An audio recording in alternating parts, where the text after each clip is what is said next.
Panama খাল আবার দখলে নিতে পারে যুক্তরাষ্ট্র।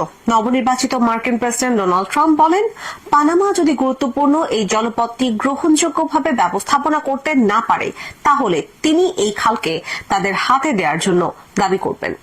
খাল ব্যবহারে অতিরিক্ত অর্থ মাশুল দিতে হচ্ছে বলেও তিনি পানামাকে অভিযুক্ত করেন।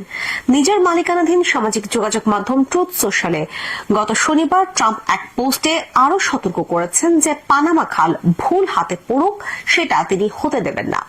এই খালের উপর চীনের কোনো প্রভাব থাকুক তিনি সম্ভবত সে ব্যাপারে সতর্ক করে দিয়েছেন। ওই পোস্টে তিনি বলেন, চীনের অবশ্যই পানামা খাল ব্যবস্থাপনা করা উচিত হবে না।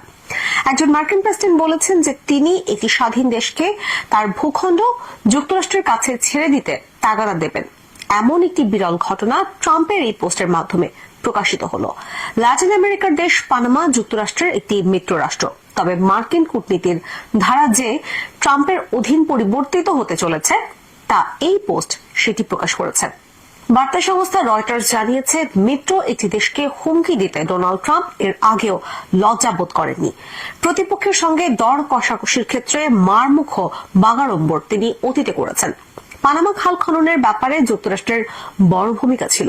মূলত যুক্তরাষ্ট্র এই খালটি নির্মাণ করে বেশ কয়েক দশক ধরে এটির আশেপাশের এলাকার প্রশাসনিক ব্যবস্থা নিয়ন্ত্রণ করেছে। এরপর কিছুদিন পানামার সঙ্গে যৌথভাবে খালটি পরিচালনার পর 1999 সালে যুক্তরাষ্ট্র সরকার এটির নিয়ন্ত্রণ পুরোপুরি ছেড়ে দেয়। খাল পরিচালনার দায়িত্ব নেয় পানামা। ট্রুথ সোশ্যাল পোস্টে ট্রাম্প লেখেন, পানামা যে মাশুল চার্জ করছে তা হাস্যকর, বিশেষ করে তারা যখন জানে যে যুক্তরাষ্ট্র পানামাকে কতটা উদারভাবে সহায়তা করছে। এটা অন্যদের সুবিধার জন্য দেওয়া হয়নি, বরং দেওয়া হয়েছে আমাদের ও পানামার মধ্যে যে সহযোগিতা রয়েছে তার নিদর্শন হিসেবে।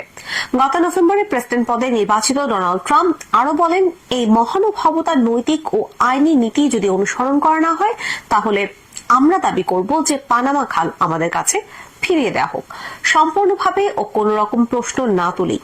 বিষয়টি নিয়ে ওয়াশিংটনে পানামা দূতাবাসে যোগাযোগ করা হলেও তারা মন্তব্যের অনুরোধে দ্রুত সাড়া দেয়নি।